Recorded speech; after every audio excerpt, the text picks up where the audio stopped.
ఈ హెబ్రీ పత్రిక 11వ అధ్యాయంలో ప్రాముఖ్యమైన పదము విశ్వాసం కదండి. విశ్వాసం అన్న మాట మనకి పదే పదే కనపడుతుంది. నేను గత వారం విశ్వాసాన్ని గురించి ఒక నిర్వచనాన్ని చెప్పాను. ఎంతమందికి జ్ఞాపకం ఉందో? వాట్ ఈస్ ఫెయిత్ అని ఎవరన్నా విశ్వాసం అంటే ఏంటండి అని మీరు అడిగారు అనుకోండి, ఓకే, ఇలా గుర్తుపెట్టుకోవాలి.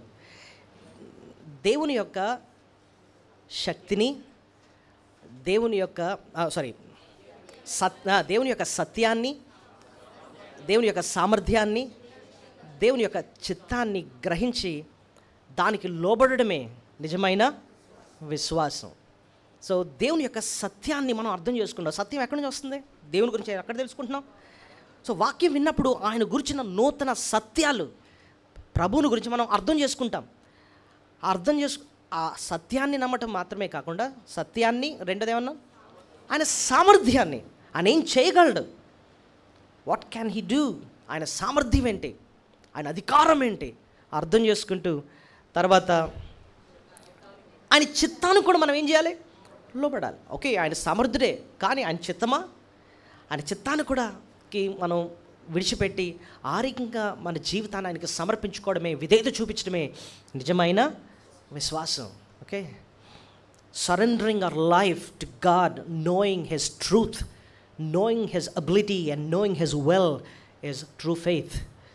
సో నేను గత వారం ఒక జీవితాన్ని చెప్పాను. ఇది షడ్రకు, మేషకు, అబెద్నెగోలు. వాళ్ళకి దేవుని యొక్క సామర్థ్యం ఏంటో వాళ్ళకి తెలుసు.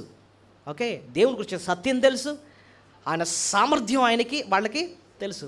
వాళ్ళు ఏమంటారు?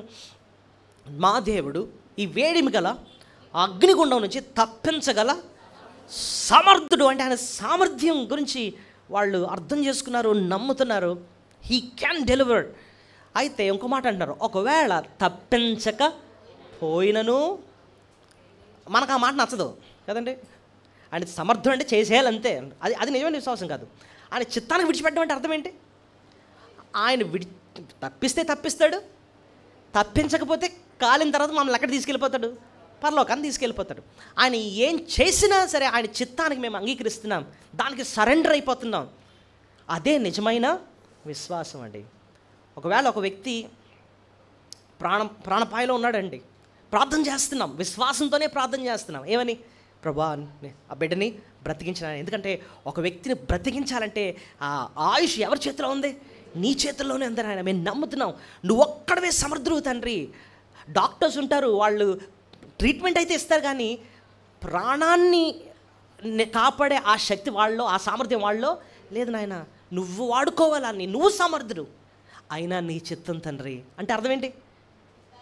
ఒకవేళ నువ్వు ప్రాణం పోయడం నీ చిత్తం అయితే అదే జరిగించు, ఒకవేళ తీసేసుకోవడమే నీ చిత్తం అయితే అదే జరిగించు. నీ చిత్తానికే మేము ఒగ్గుతున్నాం. ఎందుకంటే ఏది మంచిదో, ఏది రైటో నీకు బాగా తెలుసు నాయన. అది నిజమైన విశ్వాసం. అందుకోసం ఆయన సత్యాన్ని గ్రహిస్తున్నాం, ఆయన సామర్థ్యాన్ని అర్థం చేసుకుంటున్నాం, ఆయన చిత్తానికి విడిచిపెట్టి మన జీవితాన్ని ఆ రీతిగా ఆయనకు సమర్పించుకోవడమేనండి నిజమైన విశ్వాసం. కొంతమంది విశ్వాసాన్ని ఎలా వాడుకుంటారంటేనండి, నీకు అద్భుతం జరగాలంటే విశ్వాసం ఉంచాలి, నీ సరిగ్గా జరగలేదంటే ఏంటనుకుంటున్నావు? నీకేం లేదు, విశ్వాసం లేదు. అది అసలు నేను విశ్వాసం కాదు. విశ్వాసం అంటే ఏంటంటే ఆయన సమర్థుడే, ఆయన ఇష్టం, ఆయన చెయ్యాలంటే ఆయన చేస్తాడు, ఒకవేళ చేయను అనుకున్నాడంటే ఆయన చేయడు. అలాగా ఆయన చిత్తాన్ని అంగీకరించడమే నిజమైన విశ్వాసం అండి. ఓకే, ఒకవేళ దేవుడు లేపలేదు అనుకోండి, తీసుకున్నాడు, ఓకే, అదే ఆయన చిత్తం. అయినా నువ్వు దేవుడివే నాయన, నువ్వే నా దేవుడివి, నేను ప్రేమిస్తున్నాను, నీ చిత్తానికి నేను ఒగ్గుతున్నాను, తల ఒగ్గుతున్నాను. అది నిజమైన విశ్వాసుల యొక్క లక్షణం అన్నమాట. సరే, ఆ కోణంలో మనం చాలా జీవితాలని ఇప్పటికే ధ్యానించాం. ఎవరెవరు జీవితాలు ధ్యానించాం చెప్పగలరా? ఫస్ట్ నుంచి అండి, ఏబేలు, హానోకు, నోవా, ఇంకా అబ్రహాము, ఇస్సాకు, యాకోబు, జోసెఫ్, ఇంకా మోషే, రాహాబు, ఇంకా గతవారం మీరు అలా ఆడితే ఎలాగండి అని అంటారా? కోన్, గిద్యోన్, బారాక్, సంసోన్, యెఫ్తా, బాగా గుర్తున్నాయండి. సో ఇదను మనం దావీదు జీవితాన్ని ధ్యానించడానికి ప్రారంభిద్దాం. సో దావీదు జీవితంలో ఆయన విశ్వాసి అనడానికి అద్భుతమైన పాఠాలు మనం ఆయన జీవితంలో చూడొచ్చు. ఇదను కొద్దిగా మనం అర్థం చేసుకోవడానికి ప్రయత్నిద్దాం. సో మనం 32వ వచనంలో చూడండి, ఇక ఏమి చెప్పుదును, గిద్యోను, బారాకు, సంసోను, యెఫ్తా, నెక్స్ట్ ఎవరు, దావీదు. ఓకే, సో దావీదు గురించి దేవుడిచ్చిన స్టేట్మెంట్ ఒకటి ఉందండి. ఆయన నాకు ఇష్టానుసారుడు, నా హృదయానుసారుడు అంటాడనమాట. He is man after my own heart అంటాడనమాట. అది ఎక్కడ రాస్తుంది అంటే, ఎవరైనా చెప్పగలరు ఎక్కడుందో? అపోస్తల కార్యములు 13వ అధ్యాయము, అపోస్తల కార్యములు 13వ అధ్యాయము 22వ వచనం. Acts chapter 13 verse 22.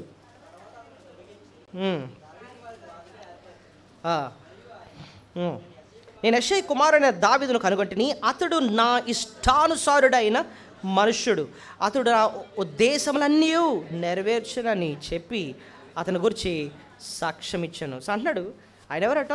దేవునికి ఇష్టానుసారుడు. ఇష్టానుసారుడు దగ్గర హృదయానుసారుడు అని ఉంటుంది. So he is man after God's own heart. అంటే ఆయన మనసును నిజంగా అర్థం చేసుకొని ఆయనకున్నట్టు జీవించే వ్యక్తి అనమాట.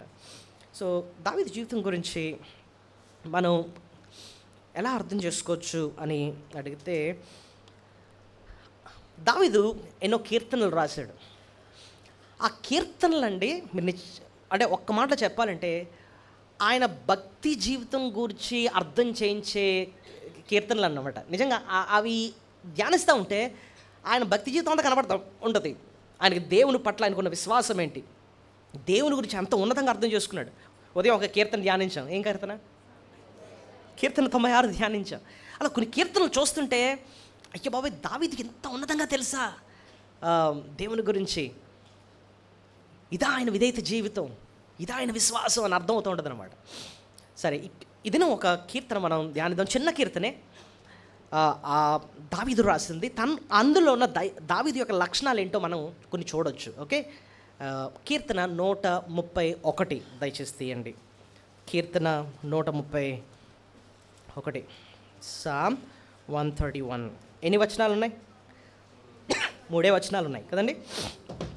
రైట్, ఈ 3 వచనాల్లో మనం గమనిస్తే ఒకసారి చదువుదాం. ఓకే, నేను ఒక వచనం, మీరు ఒక వచనాలు చదువుదాం. యెహోవా, నా హృదయము అహంకారము గలది కాదు, నా కన్నులు మీదు చూచుచున్నవి కావు, నాకు అందని వాటిని అందానను, గొప్ప వాటి అందానను నేను అభ్యాసం చేసుకొనట్లేదు.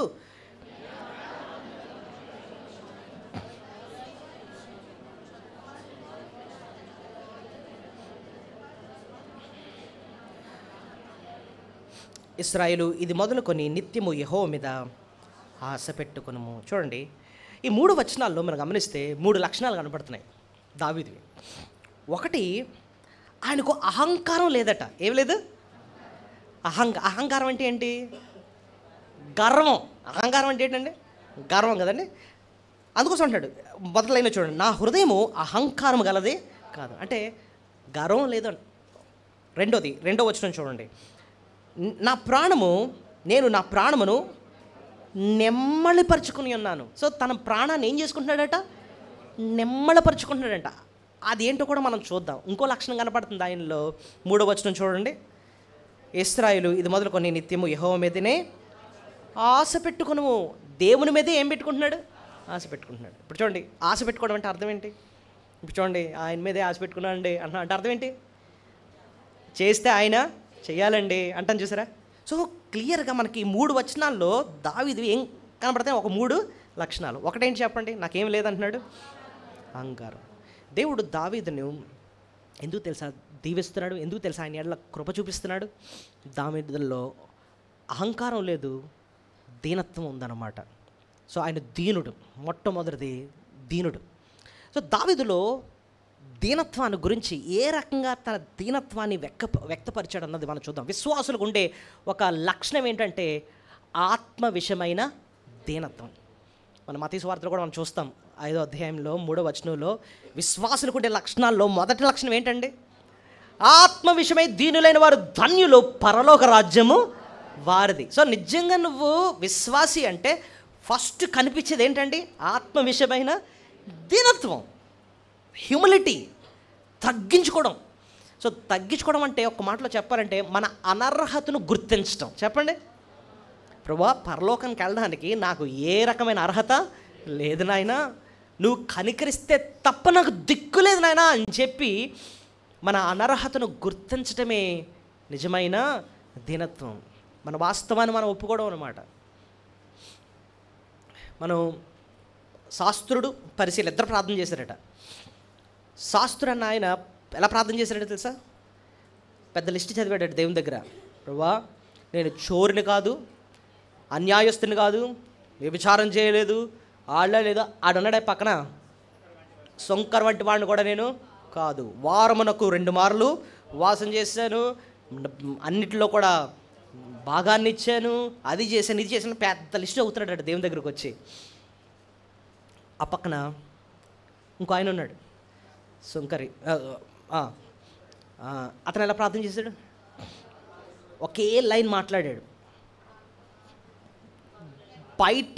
పైకి తలెత్తరాన్ని కూడా ధైర్యం చాలక రొమ్ము కొట్టుకొనుచు పాపినైన నన్ను కరుణించు, ఒకే మాట అన్నాడు.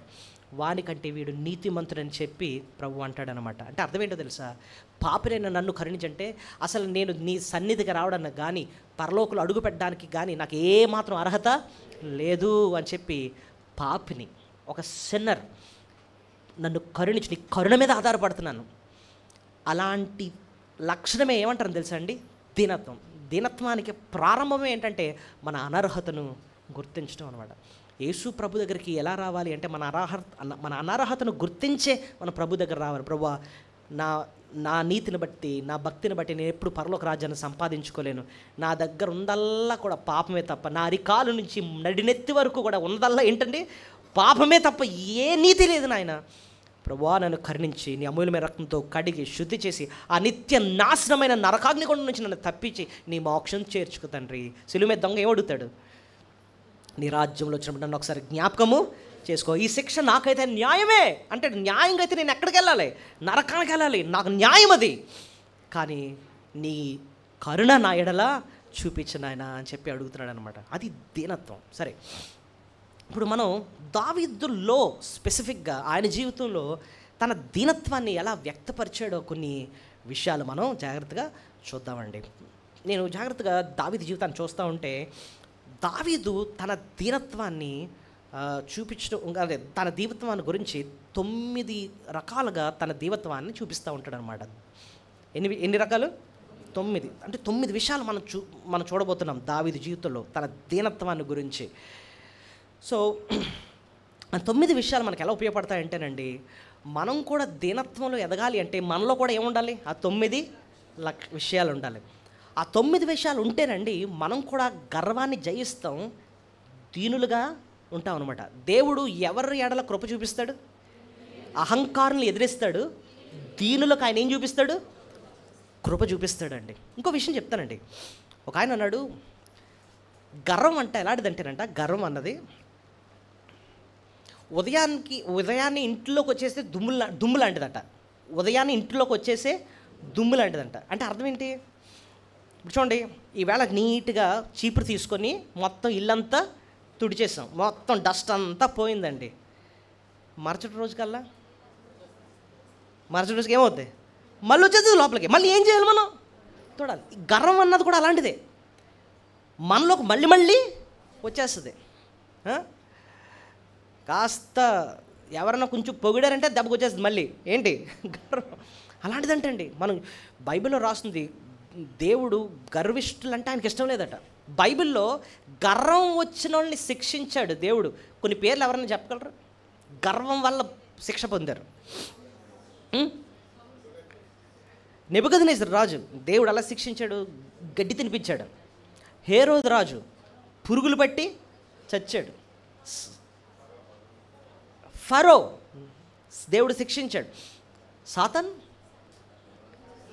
లూసిఫర్ ఒకప్పుడు పరలోకంలో అసలు మంచి సింగరు, తర్వాత బోల్డ్ అంత టాలెంట్లు దేవుడు ఇచ్చాడు. గర్వాన్ని బట్టి దేవుడు పైన తొక్కేసాడు అనమాట బయటికి, అసలు పరలోక స్థానం లేకుండా అయిపోయింది. సో ఇదంతా మనకు అర్థమవుతుంది, గర్వం వల్ల ఎప్పుడు కన్నా మనకి నష్టమే. ఓకే, సో దావీదు తన విశ్వాసిగా తనలో ఒక లక్షణాన్ని చూపిస్తుంది. దేవనాలో అహంకారం లేదు అంటే దీనుడను అంటున్నాడు.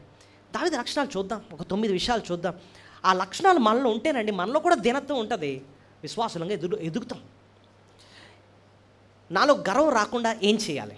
9 విషయాలు. మొట్టమొదటిదట, దావీదు వలె దేవుణ్ణి స్తుతించాలట. చెప్పండి, దావీదు వలె ఏం చేయాలి? స్తుతి అంటే ఏంటి చెప్పాను ఉదయం. ఒక వ్యక్తి యొక్క గొప్పతనాన్ని అర్థం చేసుకొని నోటితో ఏం చేయడం? ఒప్పుకోవడమే ఏంటండి? స్తుతి. చెప్పండి, ఒక వ్యక్తి యొక్క గొప్పతనాన్ని అర్థం చేసుకొని నోటితో ఏం చేయాలి? ఒప్పుకోవడమే ఏంటండి? స్తుతి. చూడు, ఒక వ్యక్తిని నువ్వు ఆయనే గొప్పోడు అంటున్నావంటే, ఆయన గణపరుస్తున్నావంటే, నువ్వు ఇండైరెక్ట్గా ఏం చెప్తున్నాడు? నేను కాదు గొప్ప, ఆయనే గొప్ప. ఇంతకుముందు వరకు ఏమనుకునేవాడంటే మనమే గొప్ప. ఇప్పుడు దేవుడు స్తుతించడం మొదలు పెడుతున్నాం, ఆయన గొప్పతనాన్ని అర్థం చేసుకుంటున్నాం. మనకు ఏం అర్థమైపోతుందంటే ఆయనండి గొప్ప, నేను కాదండి, ఆయన రాజు అండి. ఆయన ఇందాక అనుకున్నాం, ఆశ్చర్యకార్యాలు చేసేది ఎవరు? ఆయనండి. గొప్ప కార్యాలు చేసేది ఆయన, నేను కాదండి.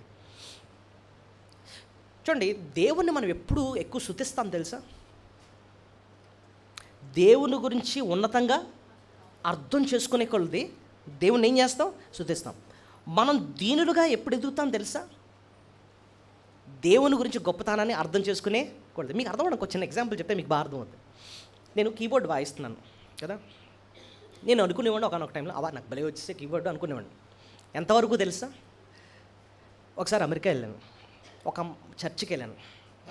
వెళ్ళినప్పుడు ఫ్రంట్ సీట్లో కూర్చున్నప్పుడు అక్కడ నా ముందు ఒక ఆయన ఆర్గన్ వాయిస్తున్నాడు. ఆర్గన్ అంటే తెలుసా మీకు?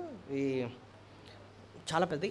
ఆయన ఎదురుకుండా 9 ఉన్నాయండి కీబోర్డులు, 9 ఆర్గన్స్ అనమాట. అంటే 1, 2, 3. ఇప్పుడు నాకు ఇక్కడ ఎన్ని ఉన్నాయి? 1. ఆయన ఎదురుగా నేను పెట్టుకున్నాడు తెలుసా? ఇటు 3, ఇటు 3, ఇటు 3. మళ్ళీ కాల్ దగ్గర కూడా ఏదో తొక్కుతున్నాడు. మీరు చెప్తే నమ్మరండి, నేను ఫ్రంట్ కూర్చొని అతను గమనిస్తున్నాను. 2 చేతులతో 2 కాల్తో మొత్తం అన్నీ వాయించేస్తున్నాడండి. ఇది మొత్తం 9 కూడా వేస్తున్నాడు. అంటున్నాడు, ఇలా అంటున్నాడు, ఇలా అంటున్నాడు, మళ్ళీ ఇలా అంటున్నాడు, ఇలా ఇటు వాయించేస్తాడు, మళ్ళీ ఇలా అంటున్నాడు, ఇలా అంటున్నాడు. అద్భుతం మ్యూజిక్ వచ్చేస్తుంది. నాకు ఆ పాట అయ్యే లోపల నాకు ఒకటి అర్థమైంది ఏంటంటే, నాకు ఏటు రాదని అర్థమైంది. నాకేమి రాదు.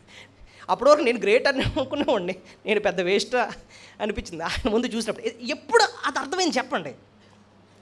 ఆయన గొప్పతనం అర్థమయ్యే కొలది మనం తగ్గిపోతున్నాం. నేను పెద్ద వేస్ట్, నాకేం రాదు, చిచ్చి అని చెప్పి వెళ్ళి, సార్ ఒక ఫోటో తీసుకుంటాను సార్ మీ దగ్గర అడిగాను అనమాట. తర్వాత నా దగ్గర ఉంది ఆ ఫోటో. అయ్యో బాబోయ్, అలాంటి మ్యూజిక్ ఎప్పుడు చూడలేదన్నమాట. అలా వాయించాడు ఆయన, చాలా అద్భుతంగా కొట్టాడు. ఈ విషయం ఎందుకు చెప్పానంటే, దేవుని గొప్పతనం అర్థమయ్యే కొలదండి మనం ఏం చేసుకుంటాం? ఆటోమేటిక్గా తగ్గించేసుకుంటాం అనమాట. మనం గొప్ప చేసుకుంటున్నాం అంటే నీకు ఇంకా దేవుడి గురించి సరిగ్గా తెలియదు అనమాట. అర్థమైంది మీకు? దావీదు దేవుణ్ణి స్తుతించేవాడు అని చెప్పి ఎక్కడ రాస్తుందండి అంటే, ఒక కీర్తన 34 మొదటి 2 వచనాలు చూడండి. కీర్తన 34 మొదటి 2 వచనాలు. నేను ఎల్లప్పుడూ యెహోవాను సన్నుతించెదను, నిత్యము ఆయన కీర్తి నా నోట ఉండను. మనకు ఒక పాట కూడా ఉంది, నేను ఎల్లప్పుడూ యెహోవాను సన్నుతి. ఆ పాట ఎక్కడి నుంచి వచ్చింది? ఈ వచనం నుంచే. నేను ఎల్లప్పుడు యెహోవాను సన్నుతించెదను, నిత్యము ఆయన కీర్తి నా నోట ఉండను, యెహోవాను బట్టి నేను అతిశయించున్నాను, దీనిని దాన్ని వీరి సంతోషిస్తాను. చూడండి, ఈ వచనంలోనండి భక్తుడు దేవుణ్ణే స్తుతిస్తాను అంటున్నాడు. 3వ వచనం చూడండి, చాలా విలువైనది. నాతో కూడా యెహోవాను గణపరచుడి, మనం ఏకముగా కూడి ఆయన నామాన్ని గొప్ప చేద్దాం. ఇక్కడ దావీదండి ఒక రాజుగా మాట్లాడుతున్నాడు. సాధారణంగా ఆ కాలంలో రాజులు ఏం చేసేవారంటే, కొంతమందికి జీతం ఇచ్చేవారు. ఎందుకు తెలుసా? పొగిడించుకోవడానికి. వాళ్ళ పని ఏంటో తెలుసా? రోజు క్యారేజ్ చేసుకుని డ్యూటీకి వచ్చేస్తారు. టిఫిన్ చేసి కూర్చొని రాజు ముందు ఏం చేస్తారు? రాజా నువ్వు చాలా గొప్పోడివి, నీలాంటి ఎవడు లేడు రాజా, నీకంటే సూపర్ ఎవరు లేదు. అలా రాజుని ఏం చేసేవారు? పొగడాలన్నమాట. వాళ్ళ పని ఏంటంటే డ్యూటీ, పొగడడం డ్యూటీ. బాగుందే డ్యూటీ. ఇప్పుడు దావీదుకి ఇంతకుముందు పొగిడించుకునేవాడు, విసుకొచ్చిందనమాట. చిచి రే ఆపండ్రా, నాకంటే గొప్పడు గురించి నాకు అర్థమైంది. నా దేవుడు మనం ఏకంగా కూడా ఇప్పుడు మనం ఏం చేద్దాం? ఆయన స్తుతిద్దాం. ఇంకా నన్ను పొగడం ఆపి నాకు చిరాకు వస్తుంది. ఎందుకంటే మనం విశ్వాసంగా ఒకటి గుర్తుపెట్టుకోండి, మనం సహజంగానే చిన్నప్పటి నుంచి ఎలా ఎదిగామంటేనండి, మనకు పొగడ్డం అంటే చాలా ఇష్టం. చిన్నపిల్లలకు కూడా ఏంటి ఇష్టం? వా నీ డ్రెస్ ఎంత బాగుందే అంటే అంతే, వాళ్ళు పట్టుకోలేము కదండి, ఇలా ఊపుతూ ఉంటారు కదా పిల్లలు. మనం కూడా అంతే, పెద్ద ఎదిగినా కూడా మన బుద్ధి అంతా ఏంటి చెప్పండి, పక్క నుంచి ఎవరన్నా కరెక్షన్ ఇష్టం ఉండదు. మళ్ళీ కరెక్షన్ అంటే దిద్దుబాటు, నువ్వు ఈ విషయంలో సరి చేసుకోవాలంటే అంతే, రెండో రోజు ముఖం చూడడం మనకు నచ్చదు. కానీ భక్తుడు దావీదు తన దీనత్వం చూడండి, నన్ను పొగడ్డం మానేయండి, మనం అందరం కలిసి దేవుని ఏం చేద్దాం? పొడుగుదాం, ఆయన గణపరుద్దాం. ఎందుకంటే ఆయన గొప్పడు. దేవుని గొప్పతనం ఎప్పుడైతే మనం అర్థం చేసుకున్నామో ఆటోమేటిక్గా మనం వెనక్కి వెళ్ళిపోతాం అనమాట. ఆయనే గొప్పడు అండి. అమ్మో, ఇప్పటి వరకు నన్ను నేను పొగుడుకున్నాను, నన్ను నేను పొగిడించుకున్నాను, ఇక మనం ఆయన్ని గణపరుద్దాం. సో దీనత్వానికి ఫస్ట్ స్టెప్ దావీదు దగ్గర నుంచి మనం నేర్చుకుంది ఏంటంటే, దేవుని గురించి ఉన్నతంగా అర్థం చేసుకుంటూ ఆయన్ని ఏం చేస్తున్నాడు? స్తుతిస్తున్నాడు. తన్ను తాను స్తుతించుకోవడం, తన్ను తాను గణపరచుకోవడం ఇంకా తగ్గించేసాడు అనమాట. మనం ఏకంగా కూడా ఆయన్ని గణపరుద్దాం. బైబిల్లో మాట ఉందండి, మనుషులు మనల్ని పొగిడిన ఎడల మనకు శ్రమ అంటే ఏంటో తెలుసా? శాపం. మనం అంటే వాక్యం తెలిసిన వాళ్ళు ఎవరన్నా ఎక్కువ పొగుడుతున్నారనుకోండి, బ్రదర్ ఇంక చాలండి, వద్దు, దేవుడు ఏదో సహాయం చేసాం, అంతవరకు ఆపేద్దాం. ఎక్కువ పొగడతలు ఆశిస్తే మనం ఏం కోరుకుంటున్నాడు తెలుసా? శాపలు. ఇంగ్లీష్లో ఒక స్టేట్మెంట్ ఉంది, you scratch my back, I will scratch your back. అంటే అర్థమేంటో తెలుసా? స్క్రాచింగ్ అంటే ఏంటి? గోగడం. నువ్వు నా వీపు గోకు, ఇప్పుడు నేను నీ వీపు గోకుతా. అంటే అర్థం ఏంటి? నువ్వు నన్ను పొగుడు, నేను నిన్ను పొగుడుతాను. నువ్వు మా ఇంటికి వచ్చినప్పుడు, మా ఫంక్షన్కి వచ్చినప్పుడు నేను నీకు దండేస్తాను, నేను మీ ఇంటికి వచ్చినప్పుడు అందరి ముందు నువ్వు నాకు దండే. నువ్వు నన్ను పొగుడు, నేను నిన్ను పొగుడుతాను. నా వీపు గోకు, నేను నీ వీపు గోకుతాను. ఇది ఆపేయాలి మనం. ఇంకా మనందరం కలిసి దేవుణ్ణి ఏం చేయాలి? స్తుతించాలి. అప్పుడే దీనులంగా ఎదుగుతాం. Okay, so praising God is the secret of humility. ప్రభువుని గణపరచడం మన దీనత్వానికి ప్రారంభం అన్నమాట. ఇంకా ఏంటి రెండోది దావీదు నుంచి మనం నేర్చుకునేది ఏంటంటే, దేవుణ్ణి గణపరచడం మాత్రమే కాదు, దేవుణ్ణి బట్టి అతిశయించేవాడటండి. రెండోది ఏంటంటే, దేవుని బట్టి.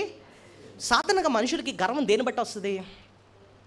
వాళ్ళ సాధించిన దాన్ని బట్టి, వాళ్ళకున్న విలువైన వాటిని బట్టి ఏం చేస్తారు? అతిశయిస్తారు. ఓకే, సో దావీదు ఇక్కడే కీర్తన 34లో 2వ వచనం చూడండి, యెహోవాను బట్టి నేను ఏం చేస్తున్నాను? అతిశయిస్తున్నాను. సో రెండోది, మనం దేవుని బట్టి ఏం చేయాలంటండి? అతిశయించాలంట. ఈవెన్ కీర్తన 20వ అధ్యాయం 7వ వచనం చూడండి, అక్కడ కూడా అతిశయం అన్న మాట ఉంటుంది. కొందరు రథములు బట్టి, కొందరు గుర్రములు బట్టి అతిశయపడుదురు, మనమైతే మన దేవుడైన యెహోవా నామమును బట్టి అతిశయం. కొంతమంది గుర్రాలు బట్టి, రథాలు బట్టి. ఆ కాలంలో ఎవరన్నా ఇంట్లో ఒక రథం ఉందంటే చాలా గ్రేట్. చూడండి, ఈ కాలంలో ఎవరన్నా ఇంట్లో మర్సిడీస్ బెంజ్ కార్ ఉందనుకోండి, వెంటనే అంటే ఏంటి, వాళ్ళు చాలా గొప్ప రిచ్ అని. వాళ్ళకి ఫెరారీ కార్ ఉందండి వాళ్ళ ఇంట్లో. మరి ఆ కాలంలో వాళ్ళకి ఏంటి? ఫెరారీ, రథమే. నేను చెప్పాను కదా మొన్న, గత వారం ఒక రాజుకి అతిశయించాడట. ఆయనకి ఎన్ని రథాలు ఉన్నాయట? 900 రథాలు ఉన్నాయంట. దాన్ని బట్టి అతిశయిస్తున్నాడు అనమాట. అది దేవుడు ఓడించేసాడులేండి, అది వేరే విషయం. కానీ మన సాధారణంగా మనిషి దేని బట్టి అతిశయిస్తాడంటే, తనకున్న విలువైన వాటి బట్టి ఏం చేస్తాడు? అతిశయిస్తాడు. సపోజ్ మీరే ఒలింపిక్స్కి వెళ్ళారండి, గోల్డ్ మెడల్ కొట్టారు. ఓకే, బాక్సింగ్లోను, కరాటేలోను, మొత్తం మీద కరాటే లేదమ్మా, ఉందా? సంథింగ్ ఓకే, మొత్తం మీద ఏమొచ్చింది మీకు? గోల్డ్ మెడల్ వచ్చిందండి. ఇప్పుడు మీ ఇంట్లో మంచి షోకేస్ చేయించారు, దాంట్లో మెడల్ పెట్టారు. ఇంటికి వచ్చిన వాళ్ళు అందరికీ ఏం చూపిస్తారు? సార్ ఒకసారి చూడండి, ఏంటో తెలుసు, మొన్నే ఒలింపిక్స్కి వెళ్ళి కొట్టానండి గోల్డ్ మెడల్ అని చెప్పి. దాన్ని బట్టి మనం ఏం చేస్తాం? అతిశయిస్తాం. ఇంకోటి చెప్పనా, మనం దేన్ని బట్టి అతిశయిస్తామో దాని గురించి ఎక్కువ మాట్లాడుతూ ఉంటాం. మన మాటల్లో కూడా మీరు రికార్డ్ చేసుకుంటే దేన్ని బట్టి అతిశయిస్తామో దాన్నే ఎక్కువ మనం మాట్లాడుతూ ఉంటాం. సపోజ్ మనకి ఆస్తి ఎక్కువ ఉందనుకోండి, వైజాగ్లో 10 ఇల్లులు ఉన్నాయి అనుకుందాం, ఓకే, పెద్ద ఇల్లులే. ఎవడింటికి వచ్చినా ముందు దేనికోసం మాట్లాడుతుంటాం, ఏమంటే ఆడ సీఎంఆర్ పక్కన హౌస్ ఉందండి, ఆడ బీచ్లో హౌస్ ఉందండి, అది మందేనండి, ఇంకా అది మందే, అది అంటే అది నీకు చాలా విలువ కాబట్టి దాని గురించి మనం ఎక్కువ మాట్లాడుతున్నాం. ఇక్కడ భక్తుడు, నేను యెహోవాని బట్టి ఏం చేస్తాను, అతిశయిస్తున్నాను, నువ్వు నన్ను కదిపితే నా నోట్లోంచి మాటలన్నీ కూడా ఆయన గురించే వస్తాయి. ఎప్పుడైతే దేవుడిని బట్టి మనం అతిశయిస్తామో భక్తుడు అంటున్నాడు, దీనులు దాన్ని విని సంతోషిస్తారట. చూడండి కీర్తన 34, Psalm 34:2. యెహోవాను బట్టి నేను అతిశయిస్తాను, దీనులు, సో నిజమైన దీనులు దాన్ని బట్టి ఏం చేస్తారు, సంతోషిస్తారు. సో దీనులకు ఉండే రెండో లక్షణం ఏంటి చెప్పండి, దేవుణ్ణే వాళ్ళు ఎలాగా అతిశయించుకుంటారు. మాకున్న అన్నిటికంటేనండి మాకు విలువైన వాడు ఎవరో తెలుసా, దేవుడు అండి. కీర్తన 73:25 వచ్చిన అదే మనం జ్ఞాపకం చేసుకున్నాం. దేవా, లోకంలో నీవు తప్ప నాకెవరున్నారు, లోకంలో నీవు నాకుండగా లోకంలో ఏది నాకు అక్కర్లేదు. Nothing is more precious than you. చదవండి వచనం, కీర్తన 73:25. మీరు అండర్లైన్ చేసుకోవాలి అలాంటి వచనాలు. ఆకాశమందు నీవు తప్ప నాకెవరున్నారు, నీవు నాకుండగా లోకంలో ఏది నాకు అక్కర్లే. నువ్వు నాకు బంగారం ఏంటి, ₹1,00,00,000 తీసుకొచ్చి ఏది ఇచ్చినా సరే నాకు అన్నిటికంటే విలువ ఎవరంటే నా ప్రభువే విలువ. మనం I have decided to follow Jesus అని ఒక పాట పాడతాం, అందులో వచనం ఉంటుంది, ఏంటది,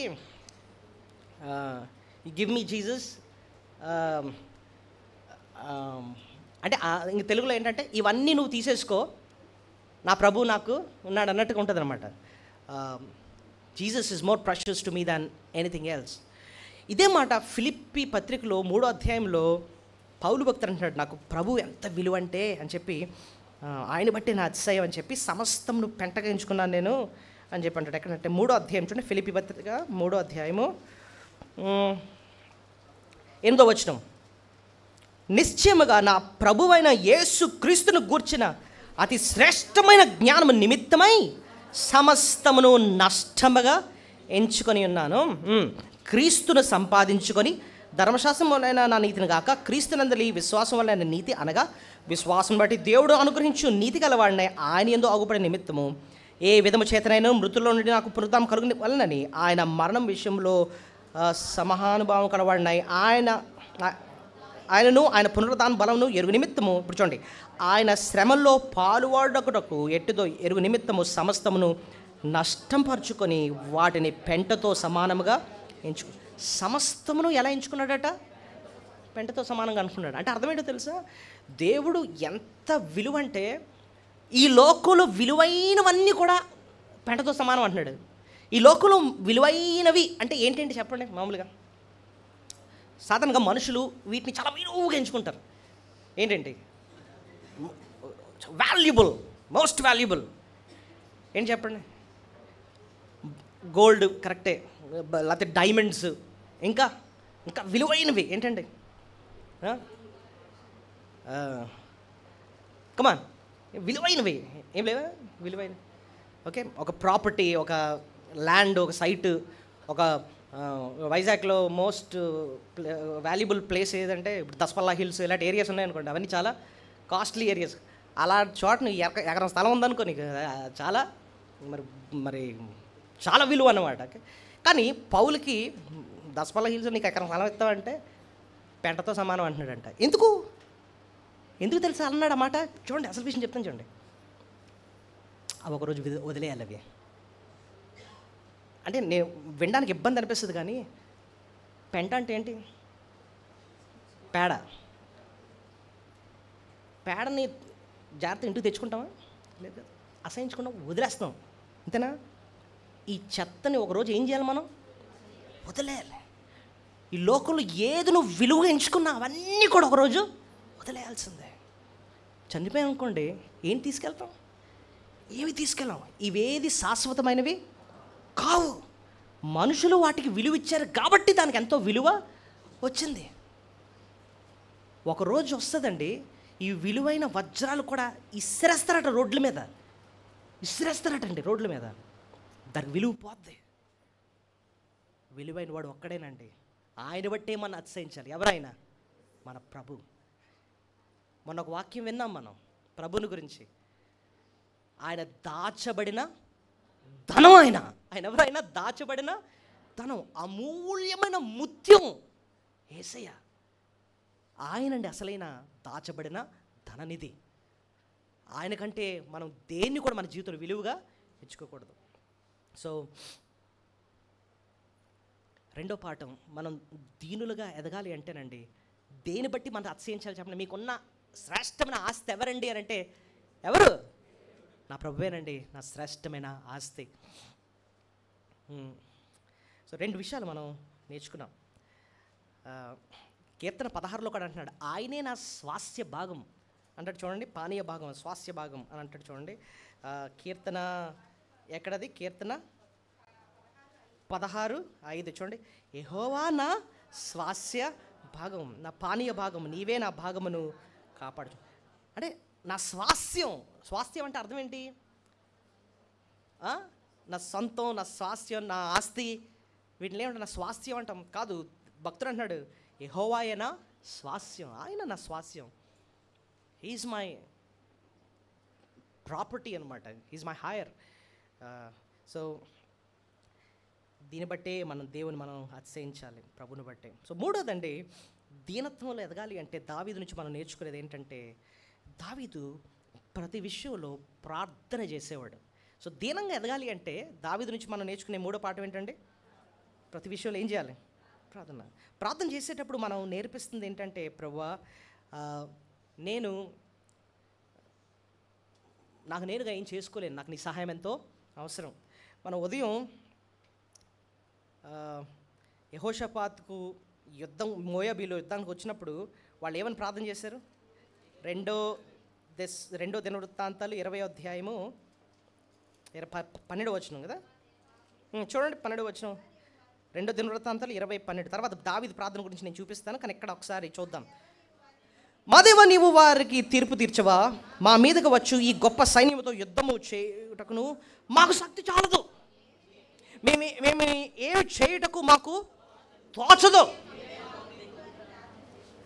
ఏమి చేయుటకు మాకు తోచదు, నీవే మాకు దిక్కు అని ప్రార్థన చేశారు. నీవే మాకు దిక్కు. సో ప్రార్థనకు ఒక్క మాటలో చెప్పండి అంటే ఇంకా దేవుడే నాకు దిక్కు. అదండి ప్రార్థనకు రహస్యం.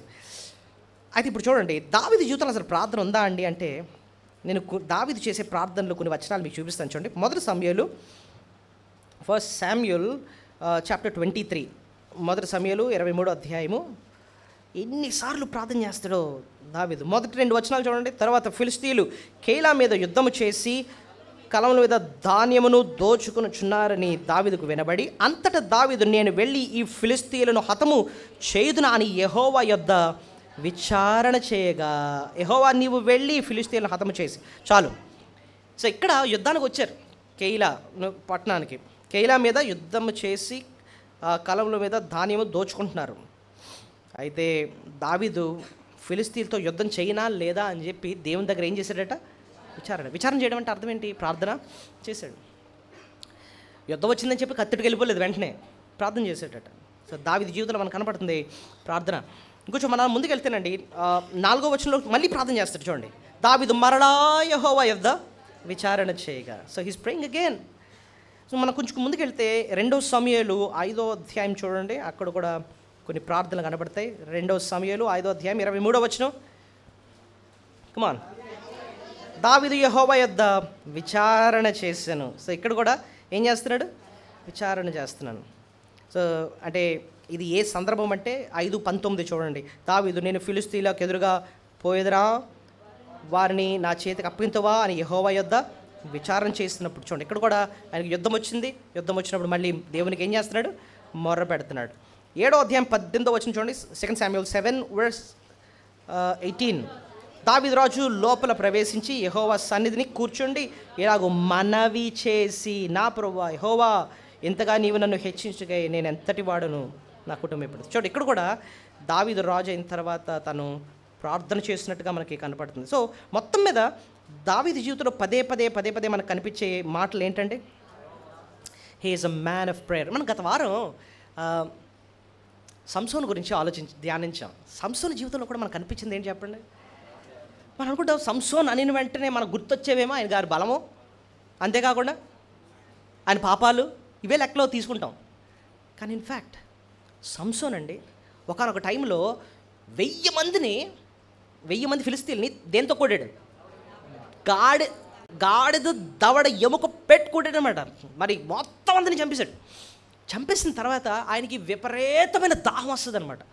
ఎంత దాహం వస్తుందంటే ఆ టైంలో కానీ ఇంకా దాహం తీరకపోతే చచ్చిపోయేస్తాడేమో అన్నంత స్థితిలోకి వచ్చేసింది. సో శారీరకంగా ఒక అవసరం ఉంది ఆయనకి. ఏంటి? ఆయనకి ఏం కావాలి? ఆ టైంలో నీరు కావాలి.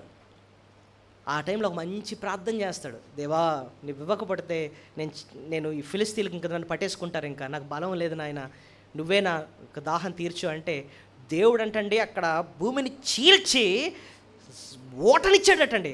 ఆ ఓటకు ఒక పేరు పెట్టాడు. ఎవరైనా చెప్పగలరు ఏంటా పేరు? ఎన్హక్కురే. చెప్పండి.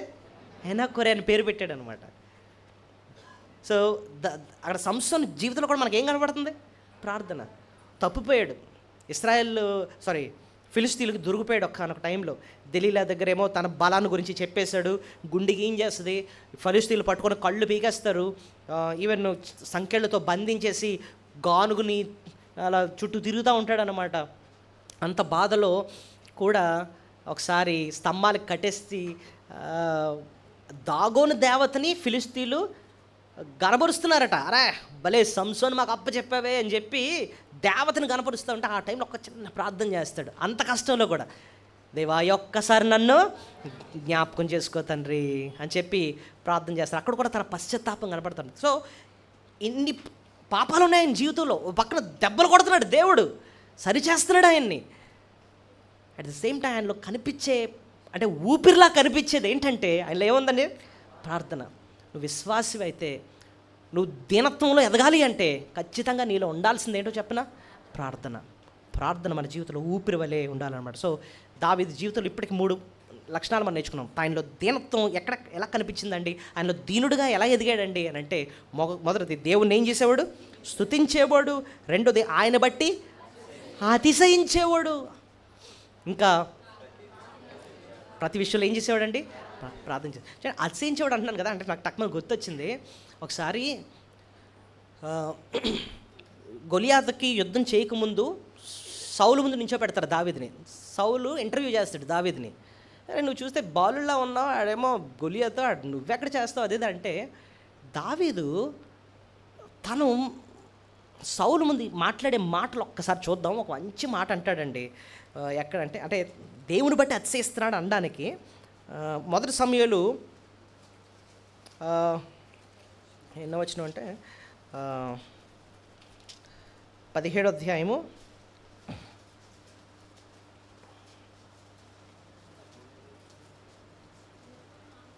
33 చూడండి. సౌలు ఈ ఫిలిష్తీయుని ఎదుర్కొని వానితో పోట్లాడకు నీవు బలము చాలదు, నీవు బాలుడవు, వాడు బాల్యం నుండి యుద్ధాభ్యాసము చేసిన వాడని దావీదుతో అనెను.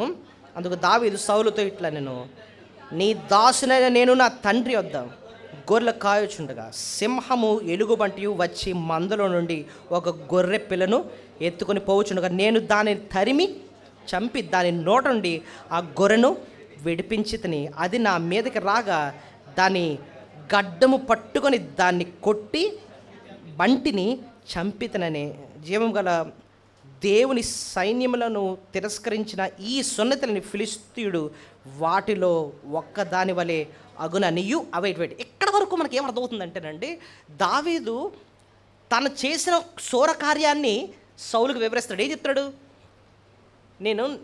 నన్ను తక్కువ అంచనా వేసావు సౌలు, ఏం జరిగింది అనుకుంటున్నా? నేను మా నాన్నగారు గొర్రెలు కాస్తూ ఉంటే 2 వచ్చాయి. ఏవి?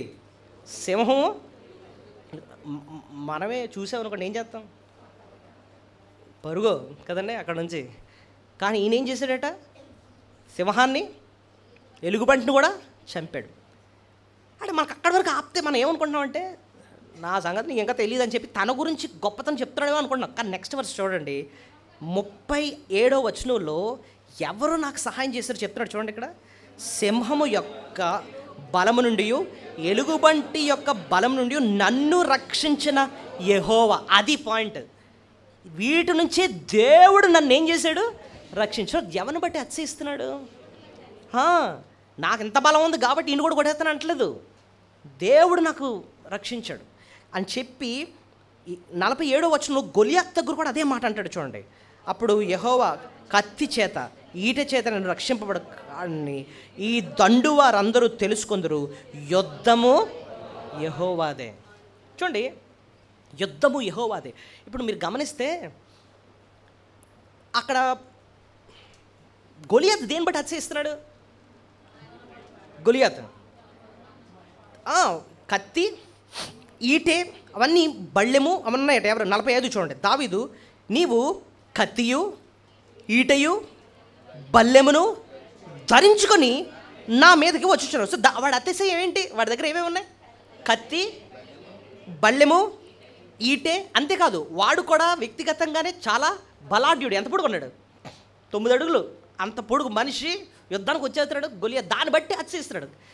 దావీదు దగ్గర ఏమున్నాయండి అతిశయించడానికి? ఎందుకు యుద్ధానికి దేన్ని పట్టుకుని వెళ్ళాడు? వడిసలంటే ఒక తాడు, ఇంకా ఓ చిన్న రాయి, ఇంకా ఒక కర్ర. గొలియాత్ అంటాడు కదా, ఏడా నన్ను కొట్టడానికి కర్ర వేసుకొస్తున్నాడు, నేను కుక్కలా కనపడుతున్నానా అంటాడు. అంతేనా? సో యుద్ధానికి ఏంటి తీసుకెళ్తున్నాడు? ఒక కర్ర, చిన్న రాయి, ఓ తాడు. ఎవరిని కొట్టడానికి? గొలియాత్. ఆడి దగ్గర ఏమున్నాయి? బలం, కత్తి, ఈటే, బళ్ళం ఎన్ని ఉన్నాయి. దావీదు అసలు నువ్వు యుద్ధం చేయడానికి నీ అతిశయించడానికి ఏమున్నాయ్యా నీ దగ్గర అంటే, యుద్ధము కర్ర కాదు, యుద్ధము ఈ వడిసెలు కాదు, నా చేతిలో ఉన్న రాయి కాదు, నా అతిశయం ఒకటి ఉంది. ఆ అతిశయం ఎవరో తెలుసా? యుద్ధము యెహోవాదే. He is my weapon. ఆయన వల్ల అవుద్ది. అది నా అతిశయం. అది రెండో పాయింట్ అనమాట. మనం దేవుని బట్టి ఏం చేయాలండి? అతిశయించాలి. యుద్ధము యెహోవాదే. He is my weapon. ఆయన వల్ల వద్ది. అది రెండోది మనం నేర్చుకున్నాం. మూడోది ఏం నేర్చుకున్నాం? ఆయన జీవితంలో ఏం కనబడుతుంది? ప్రార్థన. ప్రార్థన. సో ప్రార్థన చేసేవాళ్ళే దీనులుగా ఎదుగుతారన్నమాట. ప్రార్థన లేనప్పుడు ఆటోమేటిక్గా మనం ఏం పెరుగుతుందో తెలుసా అండి? గర్వం వచ్చేస్తుంది. ప్రార్థన చేస్తే ఏమవుద్దండి? మన బుర్ర ఉపయోగించాలి కానీ మన జ్ఞానం లేదు. బైబిల్లోనే మనం చూస్తాం సామెతలు 3వ అధ్యాయంలో, నువ్వు జ్ఞానినివి కదా అని నీవెప్పుడు అనుకోవద్దు. నీకేం తెలీదు. రేపేం జరుగుతుందో కూడా నీకు తెలీదు. అంత బలహీనుడు నువ్వు. దేవుడు అంటున్నాడు, ద్రాక్షవల్లి నేను, నువ్వెవరో తెలుసా? తీగలు. పుల్లాన్ని కూడా అనలేదు దేవుడు. ఏమన్నాడు? తీగ అన్నాడు. పుల్లన్న కాడన్న కొంచెం దేనికన్నా ఉపయోగిస్తాయి, కానీ నువ్వు తీగ దేనికి కూడా పనిచేయవు. నువ్వు నాకు వేరు కూడా నువ్వేమీ చేయలేవు. నాలో సారం వెళ్తేనే నీకు బలం, నాలో సారం ఇస్తేనే నువ్వు ఫలిస్తావు. నాకు వేరు కూడా నువ్వు ఏమీ కూడా చేయలేవు. అంత బలహీనుడు, గుర్తుపెట్టుకో అంటున్నాడు. అది అర్థం చేసుకున్నప్పుడు ఎక్కువ మనం ఏం చేస్తాం? ప్రార్థన చేస్తాం అన్నాడు. ప్రార్థన. సో ప్రార్థనలు చేసినప్పుడే మనం దినులంగా ఎదుగుతాం. 4వది ఏంటంటేనండి, తన దీనత్వంలో ఎదగడానికి ఇంకో పని చేసేవాడు దావీదు. ఏంటంటే సమర్థించుకోకుండా పాపాన్ని ఒప్పుకునేవాడు. ఏం చేసేవాడు? ఒప్పుకునేవాడు. అది ఎలా కనపడుతుందండి అంటే, కీర్తన 51వ అధ్యాయం మనకు తెలిసిందే కదా. కీర్తన 51వ అధ్యాయంలో మొదటి 4 వచనాల్లో తన పాపాన్ని ఒప్పుకుంటాడు చూడండి. దేవా, నీ కృప చెప్పున నన్ను కరుణింపు, నా అతిక్రమములను తుడిచివేయము, నా దోషము పోవునట్లు నన్ను బాగుగా కడుగుము, నా పాపము పోవునట్లు నన్ను పవిత్రపరచుము, నా అతిక్రమములు నాకు తెలిసే ఉన్నవి, నా పాపమెల్ల నా ఎదుటనున్నది, నీకు కేవలము నీకే విరోధముగా నేను పాపము చేసి ఉన్నాను. చూడండి, ఈ మాటలన్నీ కూడా మనకు అర్థమవుతున్నాయి. ఏంటంటే చేసిన పాపాన్ని సమర్థించుకుంటున్నాడా, లేకపోతే యథార్థంగా ఒప్పుకుంటున్నాడా? యథార్థంగా నేను నిజంగానే నీకే వ్యతిరేకంగా నేనేం చేశానయ్యా? పాపం చేశానయ్యా. దీనులంగా ఎదగాలంటే మన పాపాన్ని ఉన్నదన్నట్టు దేవుని దగ్గర ఏం చేయాలండి? సమర్థించుకోవడం అంటే ఏంటండి? సమర్థించుకోవడం అంటే ఏంటి? ఎవరు చేయలేదండి. ఎవడంత పర్ఫెక్టో చూపించండి ఒకసారి. ఇవన్నీ ఏంటి? ఎక్స్ట్రా మాటలన్నీ సమర్థించుకోవడం. సో యథార్థంగా ప్రభువా నీకు వ్యతిరేకంగా నేను పాపము చేశాను. అది దావీదు విషయంలో ప్రస్ఫుటంగా కనిపించింది అనమాట. ఆయన ఎక్కడ కూడా సమర్థించుకున్నట్టుగా లేదు. నాతాను అన్న ప్రవక్త 51వ వచనంలో స్టార్టింగ్లోనే హెడ్డింగ్లో ఉంటుంది చూడండి. దావీదు బెత్షెబా యొద్ద వెళ్ళి తర్వాత నాతాను ప్రవక్త అతని యొద్దకు వచ్చినప్పుడు అతడు రచించిన కీర్తన. తను చేసిన పాపాన్ని బట్టి ఆయన చూపిస్తాడు. నువ్వు పాపం చేసావు అని చెప్పి నాతాను చూపిస్తాడు. మన జీవితంలో కూడా కొంతమంది నాతానులు ఉంటారు. ఆ నాతానులు ఏం చేస్తారు? పొగడరు. ఏం చేస్తారు చెప్పండి? ఖండిస్తారనమాట, చూపిస్తారు నిజంగా. అప్పుడు మనం నాతానుల మీద తిరగబడాలా లేకపోతే సరి చేసుకోవాలా? ఆ నాతాన్ని పంపించింది ఎవరు? దేవుడు కదండి. మన జీవితంలో పొగిడే వాళ్ళని ఇష్టపడతాం, మన పాపాన్ని మనం చూపించేవాళ్ళని ఇష్టపడం. ఇప్పుడు డాక్టర్ గారు మంచి డాక్టర్ అయితే ఏం చేయాలండి? మనలో రోగాన్ని ఉన్నదున్నట్టు చెప్పాలి. ఇదండి మీ రోగం, ఇదండి మీ పరిష్కారం, ఇలా ఇది వాడితే బాగుంటుందండి అని రోగాన్ని ఉన్నదున్నట్టు చెప్పాలి. పేషెంట్ని చూసిన వెంటనే అమ్మో పేషెంట్ ఫీల్ అవుతారేమోనండి, వద్దులే దాచేద్దాం అని చెప్పి రోగాన్ని దాచేస్తున్నాడు అనుకోండి, అది మంచి డాక్టర్ కాదు. సో నిజమైన సేవకులు కూడానండి, దేవునికి భయపడి వాక్యాన్ని విలువగించిన సేవకులు సూటిగా నువ్వు చేస్తుంది నిజంగానే తప్పు, ఇది రైట్, ఇలా ఉండకూడదు, మనం ఇలా ఉండాలని చెప్పి దేవుడు మన జీవితంలో మన పాపాన్ని మనకేం చేస్తాడు? చూపిస్తాడు. సౌలుని హెచ్చరించింది ఎవరు? సౌలుని. సమూయేలు. దావీదుని హెచ్చరించింది ఎవరు? నాతాను. సో ఒక్కొక్కళ్ళ జీవితాల్లో దేవుడు ఒక్కొక్కరిని మనకు జీవితంలో పెడతాడు, సేవకుల్ని. వాళ్ళు వచ్చి మన పాపాన్ని మనకి చూపిస్తారనమాట. స్పిరిచువల్ లైఫ్లో వాక్యాన్ని చూపించదుగో, నీ జీవితం ఎలా ఉంది, వాక్యంలో ఎలా ఉంది, మనకి ఇది రైట్ కాదు కదా, నువ్వు చేస్తుంది తప్పు కదా అంటే మన అన్నం కాదు, వెంటనే దేవుని సన్నిధిలో ఏం చేయాలట? సరే ప్రభువా నా కోసమే చెప్పించావు నాయన, నీకే విరోధంగా మేము పాపం చేస్తాం, ఇదిగో ఒప్పుకుంటున్నాం, విడిచిపెడుతున్నాం. సో దావీదు జీవితంలో కనిపించేది ఏంటంటే సమర్థించుకోకుండా పాపాన్ని ఏం చేశాడండి? ఒప్పుకున్నాడు. సో అది దావీదు జీవితంలో కనిపించిన 4వ లక్షణం. అందుకోసం ఆయన ఎవరు? దీనుడు. నాలో అహంకారం లేదు నాయన, నాలో దీనత్వం ఉంది అంటున్నాడంటే ఈ లక్షణాలన్నీ ఆయనలో ఉన్నాయి. చాలామంది దీనత్వం అంటే ఏమనుకుంటారో తెలుసా అండి? దీనత్వం, ఈ లక్షణాలన్నీ మాట్లాడరు. ఈయన చాలా దీనుడండి అని ఎవరంటారు? ఎప్పుడు నూనె రాసుకొని నీట్గా దూకొని ఎప్పుడు ఇలాగే ఉంటారు, తల కూడా పైకి ఎత్తరు, ఎక్కువ కూడా మాట్లాడరు, చెప్పులు కూడా వేసుకుంటారు, only no shoes, okay, only white shirt, simple. అది కూడా ఇది పై వేషం మాత్రమే, అది కాదు అసలు దీనత్వం అంటే. ఇదంతా యాక్షన్, నటన అంతే.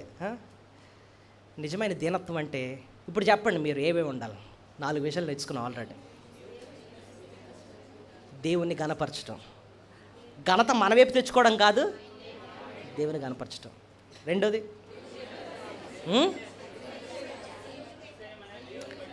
దేవుని బట్టి మనం ఏం చేయడం? అతిశయించడం. అదండి నిజమైన దీనత్వం. ఇంకోటి ప్రార్థన ఉండేవాళ్ళే నిజమైన దీనులు. 4వది పాపాన్ని గురించి మనకు చెప్పినప్పుడు సమర్థించుకోకుండా ఒప్పుకున్నవాళ్ళు, వీళ్ళు నిజమైన దీనులు అన్నమాట. అతి వినయం అంటారు, దాన్ని ఏమంటారు? అతి వినయం అంటే ఏంటి? తెగ చేసేస్తారనమాట. మా క్లాస్లో కూడా ఒకడు ఉండేవాడు అనమాట. ఎస్ టీచర్, ఓకే టీచర్ అంటే ఆడ వేషమే మాకు అర్థమైపోయింది, ఈడ పెద్ద టీచర్ ముందు భలే నటిస్తున్నాడు రా బాబు అని. ఇదంతా అతి వినయం యాక్షన్ అనమాట. అది కాదు, అదంతా నటన, అంతే, అది నటన. మనుషులు పై రూపాన్నే లక్ష్య పెడతారు, స్టాంప్ కూడా వేసారు చాలా దీనుడండి అన్నట్టుగా. దేవుడు అది చూడ్డు. బయటికి నువ్వు ఎంత పెద్ద బైబిల్ పట్టుకొని క్యారీ చేసినా, లేకపోతే ఎంత గౌరవంగా మాట్లాడినా, ఇవన్నీ చూడ దేవుడు. నీలో ప్రార్థన ఉందా? నువ్వు నిజంగా నన్ను కనపరుస్తున్నావా? లేకపోతే పాపాన్ని ఖండించినప్పుడు నిజంగానే సమర్థించుకోకుండా ఒప్పుకుంటున్నావా? దేవుని బట్టి నువ్వు అతిశయిస్తున్నావా? దేని బట్టి? కొంతమంది వాళ్ళకున్న కులాన్ని బట్టో, లేకపోతే ఆస్తిని బట్టో, లేకపోతే వాళ్ళకున్న ఇదిని బట్టో, ఉద్యోగాన్ని బట్టో, వీటిని బట్టి అతిశయిస్తున్నారు అనుకోండి, అది ఏం లేదు, దీనత్వం లేనట్టే. అరే నువ్వేదన్నా పెద్ద ఉద్యోగం సంపాదించావు, నీకు ఇచ్చింది ఎవరు? దేవుడు కదా. మర్చిపోయావు అప్పుడే. నీ బుర్రకి ఆ జ్ఞానం ఇచ్చి ఆ పరీక్ష రాసి అది సాధించడానికి దేవుడు నీకు అది సహాయం చేశాడు. ఒక్కసారి అది వచ్చిన తర్వాత ఎక్కడికి వెళ్ళిపోయింది నీ అదంతాను? దేని బట్టి నీ అతిశయం? నీ అతిశయ కారణం ఒకటే ఉండాలి, ఎవరు? దేవుడు. దేవుడు జీవితంలో ఏది సాధించినా, ఎంత శకరాలెక్కేనే, అవన్నిటిని కూడా పెంటతో సమానంగా గెలుచుకోవాలన్నమాట. ఎందుకంటే ఇవన్నీ ఒకరోజు నేను వదిలేయాలి, అంతే. పెంట అవన్నీ, హ్యావ్ టు లీవ్ దెమ్.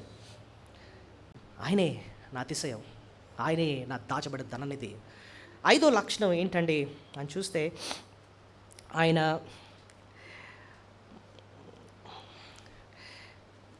దేవుడు దెబ్బ కొట్టడానికి కూడా ఇష్టపడ్డాడు. దేవుడు కదా దావీదు, దేవుడు ఆయన్ని దెబ్బ కొట్టడానికి కూడా ఆయన ఇష్టంగా అంగీకరించాడండి. అది దీనత్వం. చెప్పండి, దేవుడు ఆయన్ని దెబ్బ కొట్టడానికి కూడా ఆయన అంగీకరిస్తున్నాడట.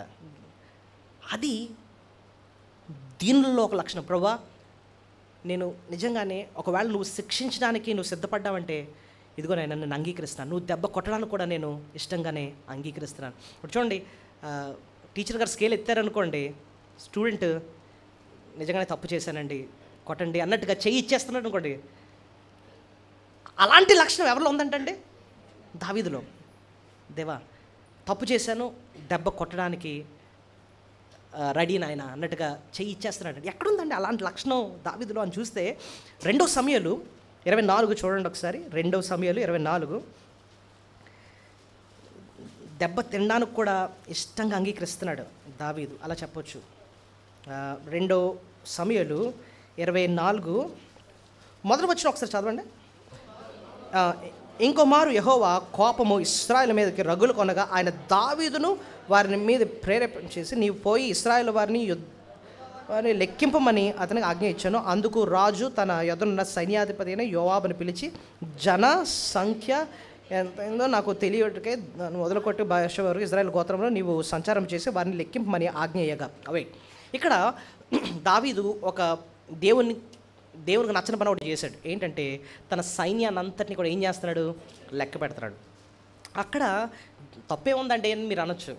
ఇప్పటి వరకు దావీదుకి జయం ఇచ్చింది ఆయన సైన్యమా లేకపోతే దేవుడా? దేవుడు. ఇప్పుడు దావీదు ఏంటంటే దేవుడి నుంచి దృష్టి ఆయన సైన్యం మీదకి వెళ్ళిపోయింది. అతిశయించాడు అనమాట. కీర్తన 30వ అధ్యాయంలో కూడా మనం చూస్తాం. ఆయన అంటాడు, నన్నడును కదలనని నా క్షేమకాలమున నేను అనుకుంటుని. అది వచ్చేసింది అనమాట. నాకు ఎంత సైన్యం ఉంది, నాకు ఎంత ఇది ఉంది, కాబట్టి ఎవరు నన్ను ఏం చేయలేడు అని చెప్పి తన సైన్యాన్ని బట్టి ఏం చేస్తున్నాడు? అతిశయిస్తున్నాడు. దేవునికి చాలా కోపం వచ్చింది. కోపం వచ్చి ప్రవక్తను పంపించి, ఇప్పుడు దావీదు నీకు 3 శిక్షలు ఉన్నాయి, ఏ శిక్ష కావాలో కోరుకో అంటాడు అనమాట. చూడండి 13వ వచనంలో, అదే 2 సమూయేలు 24:13. కావున గాదు దావీదు వద్దకు వచ్చి ఇట్లన్నీ సంగతులు తెలియజెప్పి, నీవు నీ దేశమందు 7 సంవత్సరాలు క్షేమము కలుగుటకు ఒప్పుకొందువా? సో ఫస్ట్ శిక్ష ఏంటి? దేశంలో 7 సంవత్సరాలు క్షేమం అంటే అర్థం ఏంటి? కరువు. రెండవ శిక్ష, నిన్ను తరుముచున్న నీ శత్రువులు ఎదుట నిలవలేక నీవు 3 నెలలు పారుబోటుకు ఒప్పుకుందవా? సో 3 months శత్రువులు నిన్ను ఏం చేస్తారు? తరుముతారు. అది కావాలా? లేదా నీ దేశమందు 3 దినములు తెగులు రేగుటకు ఒప్పుకుందవా? 3 కావాలి. ఇప్పుడు చూడండి, నీకు బెల్ట్ దెబ్బలు కావాలా, స్కేల్ దెబ్బలు కావాలా, రాడ్తో కొట్టాలా అని అంటే మనం ఏది కోరుకుంటాం? అలాగే ఉంది దావీదు పరిస్థితి. 7 సంవత్సరాలు కరువా, 3 నెలలు శత్రువులు తరవడమా, 3 రోజులు భయంకరమైన తెగులు. ఏది కావాలి చెప్పు దావీదు నీకు? దేవుడు పంపిస్తున్నాడు, కోరుకో, బొట్లో ఏది కావాలో. నేను ఇందాక అన్నాను కదా, దేవుడు శిక్షించినప్పుడు శిక్ష పొందడానికి కూడా ఏమైపోయాడు? రెడీ. దేవా, నిజంగానే నేను తప్పు చేశాను కాబట్టి నాకు శిక్ష న్యాయమే.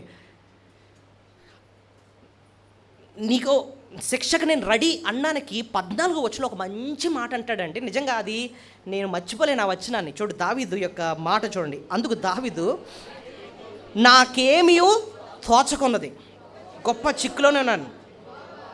యెహోవా బహు వాత్సల్యత గలవాడు గనుక మనుషుని చేతిలో పడకుండా యెహోవా చేతిలోనే పడుదము గాక అని గాదుతో అని. అంటే అర్థం ఏంటి?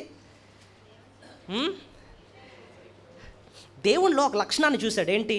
ఆయన చాలా వాత్సల్యత గలవాడు కాబట్టి మనుషుల చేత దెబ్బలు తినడం కన్నా దేవుని చేత దెబ్బ తినడమే శ్రేష్టం.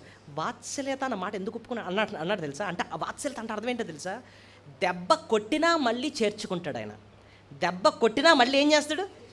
తల్లి పిల్లాడికి ఒక్కటేసింది దెబ్బ, అంటే తప్పు చేస్తున్నాడని, మళ్ళీ అదే తల్లి ఏం చేస్తుంది? మళ్ళీ చేర్చుకొని వద్దునా ఇంకేడక అయిపోయింది కదా, ఇంకెప్పుడు చేయకే అని చెప్పి ఏం చేస్తుంది? ఓదారుస్తుంది కదా. దేవుడిలో ఆ లక్షణం ఉంది కాబట్టి మనుషుల చేతిలో పడుట కంటే, తప్పు చేశాను కాబట్టి ఆయన చేతుల్లో పడుట మంచిది. అంటే అర్థం ఏంటంటే, నువ్వు దెబ్బ కొట్టినా సరే నేను అంగీకరించడానికి నేను అది సిద్ధంగానే ఉన్నాను ఆయన. అది దీనత్వం అండి, అది దీనత్వం. అసలు మనం ఎలా మాట్లాడతాం తెలుసా అండి? చిన్న దేవుడు నిజంగానే దెబ్బ కొట్టాడండి, చిన్న శిక్షించాడు. మనం చేసిన పాపాలను వదిలేస్తాం ముందు. ఏంటండి కష్టాలు అని చెప్పి మళ్ళీ తిరిగి దేవుని మీదే కోపం తెచ్చుకుంటాం అన్నమాట. ప్రభు నమ్ముకున్న అన్ని కష్టాలేనండి అది నువ్వు చేసినవన్నీ. మరి అవన్నీ దావీదు యొక్క దీనత్వం చూడండి. నేను చేసిన తప్పే, నిజంగానే గర్వం వచ్చేసింది, నా సైన్యాన్ని బట్టి వెర్రవీగేశాను.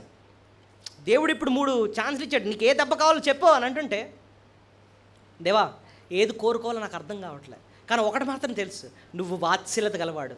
మనుషుల చేతుల్లో పడ్డం కన్నా నీ చేతిలో పడితే మంచిది. అంటే నీ దెబ్బ మంచిదే, నాకు నేను సిద్ధమేనాయన, ఇంకో చెయ్యి ఇచ్చేసాను, కొట్టినైనా ఏది కొడతావో కొట్టు, నేను శిక్ష. ఎందుకంటే నన్ను కొట్టినా నువ్వే నన్ను ఏం చేస్తావు? మళ్ళీ షేర్ చేసుకో. నువ్వు ఎంత మంచి మనసు నాయన, తప్పు చేశాను శిక్షించిన ఆయన. అది దీనత్వం అంటండి. దేవా నువ్వు ఏ శిక్ష ఒప్పుకున్నా నేను సంతోషంగానే దాన్ని అంగీకరిస్తాను. కొడతావు మళ్ళీ నువ్వే నన్ను చేర్చుకుంటావు నాయన. మనం అలా అనగలమండి? అసలు అలా అనగలమా? అసలు అది వింటుంటేనే నాకు అయ్యి బాబు నేను అనగలను ఆ మాట అసలు అన్నట్టు అనిపిస్తుంది అనమాట. దేవుడు వాత్సల్యత గలవాడు అండి. ఆయన వాత్సల్యత గలవాడు. ఆయన ఒకవేళ చిన్న దెబ్బ కొట్టినా వెంటనే మళ్ళీ ఏం చేస్తాడు? చేర్చుకుంటాడు ఆయన. దావీదు మాట అంటున్నాడు అన్నమాట. అది ఆయన దీనత్వం. ఇప్పుడు చెప్పండి, దీనత్వం అంటే ఏంటి? కమాన్, ఏంటండి దీనత్వం? ఆయన కనపరచడం, స్తుతించడం రెండోది, ఆయన బట్టి అతిశయించడం మూడోది, ప్రార్థన చేయడం, ఇంకా పాపాన్ని సమర్థించుకోకుండా ఒప్పేసుకోవడం 5, దేవుని కొట్టే దెబ్బను సంతోషంగా అంగీకరించడం, అది దీనత్వం. 6వది దేవుణ్ణి బతిమాలడం. చూడండి మనకు అది తెలిసిన వచనమే. ఎక్కడ ఉంటుంది చెప్పగలరా? దేవుణ్ణి బతిమాలుతున్నాను అంటాడు. ఎక్కడ? దావీదు కీర్తన 30వ అధ్యాయము 6 వచనం నుంచి, దేవా నిన్నే బతిమాలుతున్నాను ఆయన అంటాడు. నేనెన్నడూ కదలనని నా క్షేమకాలంన అనుకుంటుని, యెహోవా దయ కలిగి నీవే నా పర్వతము స్థిరపరిచితివి, నీ ముఖమును నీవు దాచుకున్నప్పుడు నేను కలత చెందితిని. యెహోవా నీకే మొర్ర పెట్టుతిని, నా ప్రభువును బతిమాలుకుంటుని. ఏం చేస్తున్నాడు? ప్రభువుని బతిమాలుతున్నాడు. సో దీనులు ఏం చేస్తారు? దేవుని ఏం చేస్తారు? బతిమాలుతారు. చూడండి బతిమాలడం అంటే ఏంటి? ఇప్పుడు చూడండి, నువ్వు నిజంగా మీ మమ్మీని కోపం తెప్పించావు, అమ్మగారు చాలా కోపంగా ఉన్నారు నీ మీద, ఏం చేస్తావు? వెళ్ళి నువ్వు మానే నాకెందుకులే అన్నావు, వెళ్ళి ఏం చేస్తావు? మమ్మీ సారీ ఇంకెప్పుడు చేయనే సారీ. దాన్ని ఏమంటావు? బతిమాలడం. దావీదుకి నేను ప్రభునా, నన్ను అంత ప్రేమించే ఆ ప్రభునా, నన్ను రోజు పట్టించుకొని ఎంతో ప్రేమించే ప్రభునా నేను బాధ పెట్టాను. ప్రభు దగ్గరికి వెళ్ళి పాదాలు పట్టేసుకొని, ప్రభు నన్ను క్షమించు, నేను ఏడిపించేశాను నాయన, చాలా తప్పు చేశాను తండ్రి అని చెప్పి దేవుని ఏం చేస్తున్నాడండి? బతిమాలుతున్నాడు. అది దీనత్వం అండి. మనకు ఆ లక్షణం ఉందా అసలు? దేవుడు ఒక్కొక్కసారి వాక్యం ద్వారా మనతో మాట్లాడినప్పుడు మన హృదయం ఎంత కఠినం చేసేసుకుంటామంటే అసలు ఆ వాక్యం మన లోపలికి వెళ్ళలేము అసలు. ఆడికండి ఆ వాక్యం, ఈడికండి ఈ వాక్యం. అరే నీతోనే మాట్లాడుతున్నాడు, నువ్వెంత ఆయన ఏడిపించావో గుర్తుపెట్టుకున్నావా? మళ్ళీ తిరిగి ఆయన బతిమాలేవా? అసలు యేసయ్యా నిన్ను ఎంత ఏడిపించేశాను నా పాపం వల్ల, నాకు తెలుసు అది తప్పని, అయినా నేను చేశాను, నన్ను క్షమించు తండ్రి అని చెప్పి బతిమాలిన ఆ సంఘటన నీ జీవితంలో ఉందా అసలు? అలాగే హృదయాన్ని కఠినం చేసుకొని ఎవరు చేయలేరులే అని చెప్పి అలాగే హృదయాన్ని కఠినం చేసుకుంటాం. అది దీనత్వం కాదు. దీనత్వం అంటే దేవుని దగ్గర కూర్చొని ఆయన ఏం చేయడం? బతిమాలడం. అది దీనులకు ఉండే లక్షణం. 7ది, దావీదులో ఉండే దీనుల లక్షణాల్లో ఒక లక్షణం ఏంటంటేనండి, 7ది, తను చేసిన తప్పని అర్థం చేసుకున్న తర్వాత సరిదిద్దుకునేవాడు. క్షమించమని అడుగుతున్నాడు, బతిమాలుతున్నాడు, అది వేరు. 7ది ఏంటి? సరిదిద్దుకోవడం. అంటే ఏంటి అర్థం? సరిదిద్దుకోవడం. ఇప్పుడు వరకు తప్పు చేశాను, ఇలా ఈ పద్ధతిలో వెళ్ళాను, కానీ ఇప్పుడు నేనేం చేసుకుంటున్నాను? దిద్దుకోవడం అంటే నీకేది రైటో అర్థం చేసుకున్నాను, ఇప్పుడు ఇలాగా చేస్తాను. దావీదు ఒక విషయంలో దిద్దుకున్నాడు. ఎక్కడ చెప్పగలరా? ఒకసారి మందసం తీసుకురావాలి. మందసాన్ని పెద్ద బండి చేయించి దాని మీద మోసుకొని తెచ్చేస్తూ ఉంటే దేవునికి మండిపోతుంది అక్కడ. ఎందుకంటే మందసం ఎలా తీసుకురావాలి? అసలు యాజకులు మోసుకుంటూ తీసుకురావాలి. కానీ ఈయన పద్ధతిలో ఈయన వెళ్ళిపోతున్నాడు అంతే. దేవుని కోపం మండిపోతుంది. ఈ లోపల ఒక దగ్గరకు వచ్చినప్పుడు బండి ఏదో గతుకుల్లో పడి ఇలాగ పడిపోతూ ఉంటే ఆయన వెంటనే మందసాన్ని ఇలాగా పట్టుకున్నాడు అనమాట. దేవుని ఉగ్రత వచ్చి ఒక్కసారి చనిపోయాడు అనమాట. అక్కడ ఒక్కసారి షాక్లోకి వెళ్ళిపోతాడు. అదేంటరా, నేనేం తప్పు చేశాను? మందసాన్ని తీసుకొస్తున్నాను కదా. అయితే కూర్చొని పరిశీలన చేసేటట, అసలు ఎందుకు అలా జరిగింది, ఎందుకు అంత నష్టం జరిగింది, మనం ఏమైనా తప్పు చేశామా? మీకు వచనం చూపిస్తాను ఎలాగా ఆయన సరి చేసుకున్నాడు. ఇక్కడ మొదటి దినవృత్తాంతాలు 15:13 చూడండి. మొదటి దినవృత్తాంతాలు 15:13 ఇక్కడ ఆయన ఎలాగా కరెక్ట్ చేసుకుంటాడు. మొదటి దినవృత్తాంతాలు 15:13.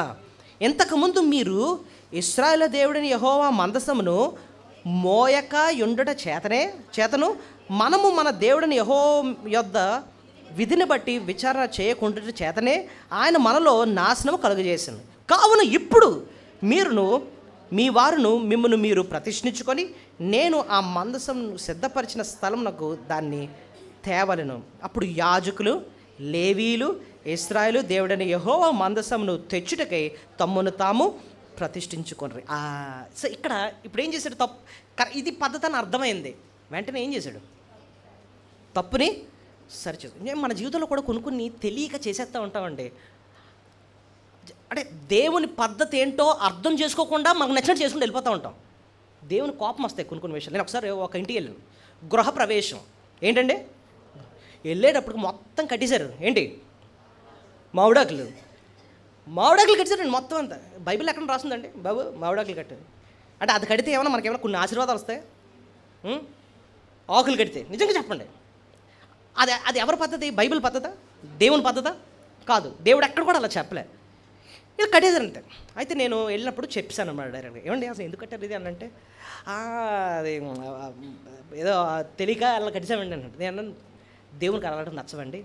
ఇంటిని ఆశీర్వదించాలంటే ఎవరు ఆశీర్వదించాలండి అన్నాడు. దేవుడు అండి. అసలు మీకు ఇల్లు ఇచ్చింది ఎవరండి? దేవుడు. అప్పుడు మనం దేవుని కనపరచాలి. ఆయన ఒకవేళ తెలియదు అనుకోండి, మనం అడగాలి, బ్రదర్ వాక్యానుసారంగా దేవుడు సంతోషించే పద్ధతులు ఏంటండి చెప్పండి. ఓహో ఇలా చేయాలా, ఓకే. సో వెంటనే పద్ధతి తీసేది. ఎందుకంటే దేవుని కార్యం దేవుని పద్ధతిలోనే జరగాలండి.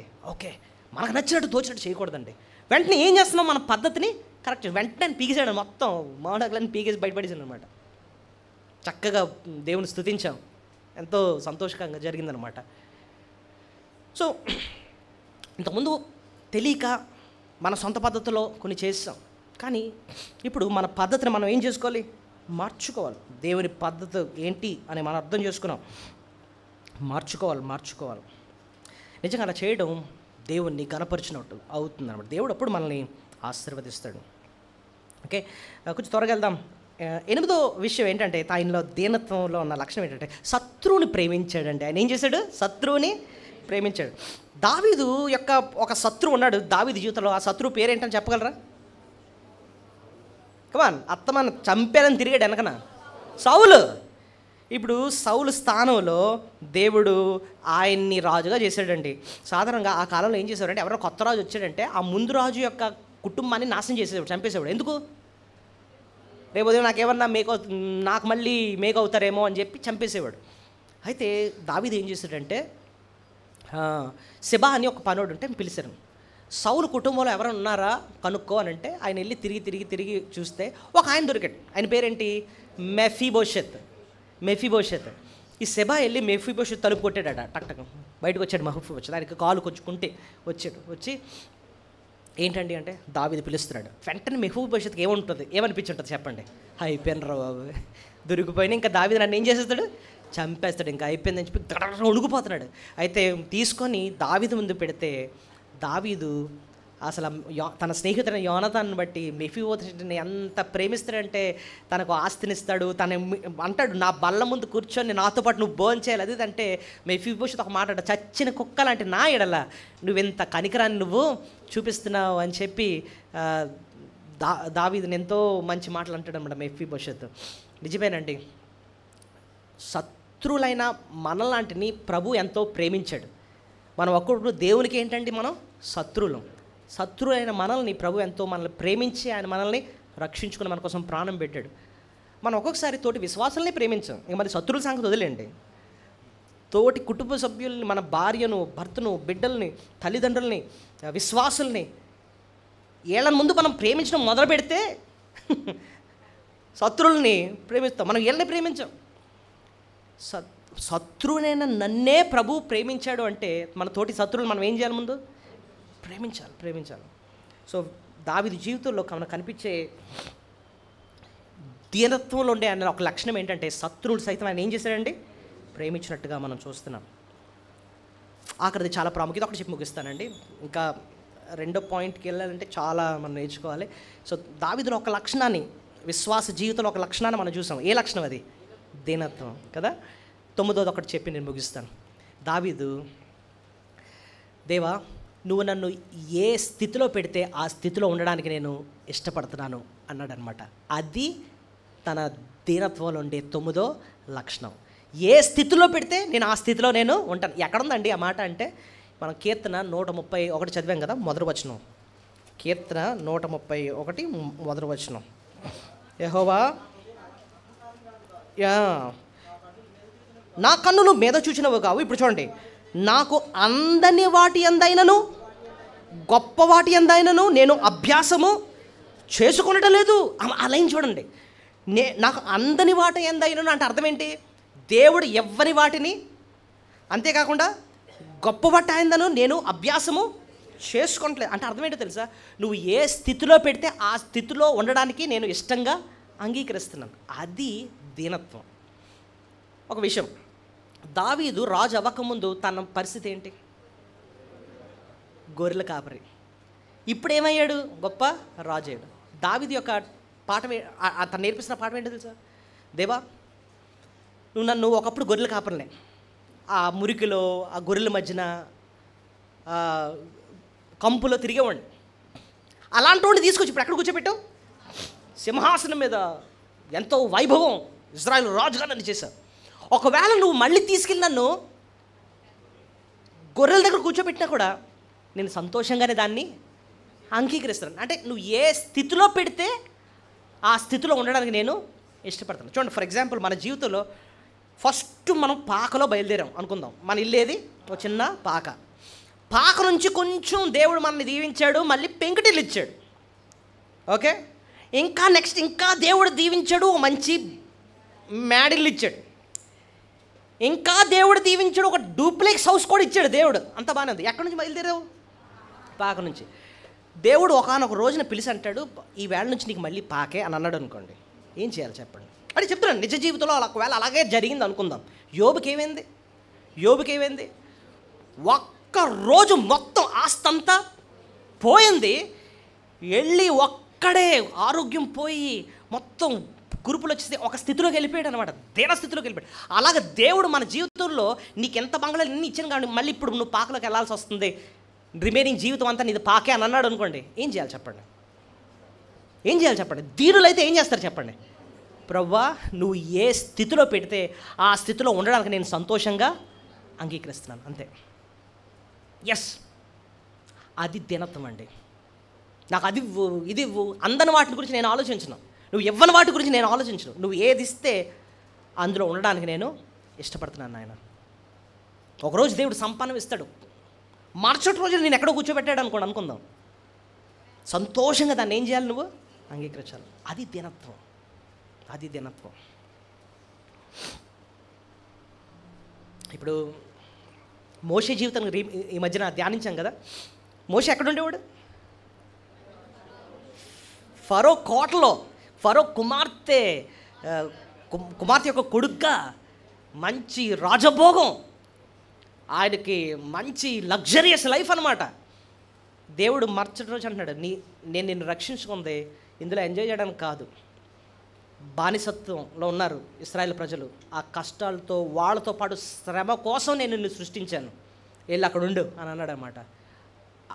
ఏం చేశాడు? వెంటనే ఐగుప్తు ధనాన్ని, ఆ సుఖాన్ని అలా వదిలేసి, తన కిరీటాన్ని వదిలేసి, తనకున్న ఆ రాజభోగాన్ని అంతటిని అలా వదిలేసి వెళ్ళిపోయాడు అంతే. ప్రభువా, వీళ్ళతో నింద భరించడానికి నేను సిద్ధంగానే ఉన్నాను నాయన. అలాంటి మనసు నీకు ఎప్పుడుందో, నిజం చెప్తున్నాను, అదే నిజమైన దీనత్వం. సపోజ్ నీకు ఏ ఫారిన్ కంట్రీలో ఉన్నా, ఏ యుఎస్లోనో లేకపోతే ఏ ఆస్ట్రేలియాలోనో మంచి ఉద్యోగం లేకపోతే సూపర్ లైఫ్ ఉందనుకుంటాం. దేవుడు అంటున్నాడు, ఒకవేళ అసలు నిన్ను రక్షించింది ఈ ఎంజాయ్ చేయడం కాదు, నువ్వు ఎక్కడో పల్లెటూరులో పరిచర్య చేయడానికి, అక్కడ ఉండడానికి నేను నిన్ను రక్షించుకున్నాను, వెళ్ళి అక్కడికి అని అన్నాడు అనుకోండి. ఒకవేళ పరిస్థితిని సిద్ధపరిచాడు, నువ్వు అక్కడ ఉండడానికి నేను రక్షించుకున్నాను, ఇది ఎంజాయ్ చేయడం కోసం కాదు, నీకు ఒక 1 month టైం ఇస్తున్నాను, మొత్తం సర్దేసుకొని వెళ్ళిపోవాలి నువ్వు అని అన్నాడు అనుకోండి. ఏం చేయాలి చెప్పండి? ఏం చేయాలి? అక్కడ నాయన సరే వెళ్ళిపోవాలి అంతేనండి. అది దినత్వం. అబ్రహాం ఏం చేశాడు? 75 years వచ్చినప్పుడు, 75 సంవత్సరాలు మొత్తం ఆ ఊరిలో, ఏ దేశం అది? ఊరన్న దేశంలో 75 సంవత్సరాలు అప్పటికే ఆస్తుల్ని సంపాదించుకున్నాడు, మంచి ఇల్లు అది కట్టుకున్నాడు, బాగా సెటిల్ అయిపోయాడు, అంతా బాగుంది లైఫ్. గెడప్ కనాను పంపిస్తారు. అసలు చెప్పలేదు, ఊరు ఎక్కడికి వెళ్ళాలో కూడా చెప్పలేదు. బయటకు నేను ఒక స్థలం చూపిస్తాను పద అని అన్నాడు. ఏమైనా క్వశ్చన్ వేసాడా? ప్రభు అక్కడ ఎంతకన్నా బాగుంటుందా లైఫ్? దోమలు ఏమైనా ఉంటాయా? వాటర్ అది పడుతుంది అక్కడ? మా గుర్రెల కాట్లకి మరి గ్రీన్గా ఏమైనా ఉంటుందా? ఆహారం అది ఏం అడగలేదండి. ఎలా ఉంటుందో కూడా తెలియదు. జస్ట్ గెడప్ గో అని అన్నాడు అన్నమాట. దేవుడు ఏం చేశాడు? వెళ్ళిపోయాడు అంతే. అంటే నువ్వు ఏ స్థితుల్లో దేవుడిని పెట్టడానికి ఆయన ఇష్టపడి నిన్ను అక్కడ పెట్టాడంటే సంతోషంగా దాన్ని ఏం చేయాలి? నువ్వు అంగీకరించాలి. నిందించకుండా. అదే ఏంటది? దీనత్వం. దావీదు అన్నాడు, ప్రభువా అక్కడ పెడతావా? గొర్రెల దగ్గర పెడతావా? నేను సిద్ధం. ఇప్పుడు సింహాసనం పెట్టావా? సిద్ధం. మళ్ళీ తిరిగి ఆ స్థితిలో పెట్టడానికి నువ్వు ఒప్పుకుంటే వెళ్ళిపోవడానికి నేను సిద్ధం. ఏ స్థితిలో పెట్టినా నేను సంతోషంగా దాన్ని ఏం చేస్తాను? అంగీకరిస్తాను. అది దీనత్వం అండి. మనం దేవుణ్ణి అడిగేటప్పుడు ఇవి అడగాలి. దీనత్వం అంటే ఇప్పుడు మనకు అర్థం కాకపోవచ్చేమో. ఇప్పుడు అర్థమైందా మీకు? దావీదు జీవితంలో ఎన్ని నేర్చుకున్నాం? 9 విషయాలు. దేవుని స్తుతించడం, ఆయన బట్టి అతిశయించడం, ప్రార్థన చేయటం, పాపాన్ని సమర్థించుకోకుండా ఒప్పుకోవడం, ఇంకా